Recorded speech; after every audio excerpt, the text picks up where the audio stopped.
কি উপলক্ষে একটু কি প্লিজ বলবেন?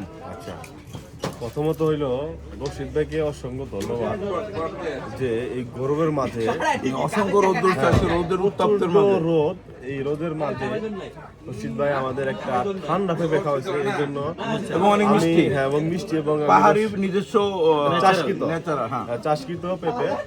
তো এই জন্য আমি রশিদ ভাইকে অসংখ্য ধন্যবাদ জানাই, আর রশিদ ভাইয়ের জন্য দোয়া করি রশিদ ভাই তাদের সামনে আরও বাচ্চা কাচ্চা বেশি করে হয়, সেই জন্য বেশি বেশি ট্যুর দিতে পারে আমাদের সাথে এবং ফ্যামিলি সহ।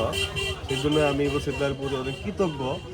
আর সেই সাথে আমি বলতে চাই, আপনারা যারা এই সাজেক আসতে চান, তারা আসলে সাজেকে কিছু ট্রেডিশনাল কিছু খাবার আছে, যদি আমি বলি তাহলে তো পেঁপে ধরেন এক নাম্বার আছে,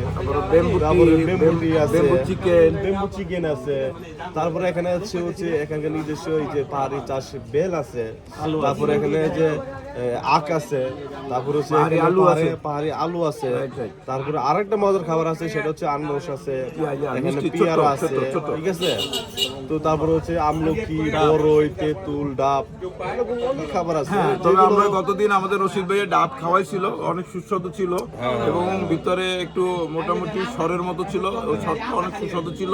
যদি আজকেও আমাদের রশিদ ভাই ডাবটা খাওয়ায় তাহলে আমরা আরো উপকৃত থাকবো তার প্রতি। না না না, আমি রশিদ ভাইয়ের চ্যানেলের সকল দর্শকের পক্ষ থেকে রশিদ ভাইকে আজকে আন্তরিকভাবে বিনীত অনুরোধ জানাবো, উনি যাতে আজকেও ধারাবাহিকভাবে আমাদের সবাইকে একটা করে ডাব খাওয়ায়। Thank you so much.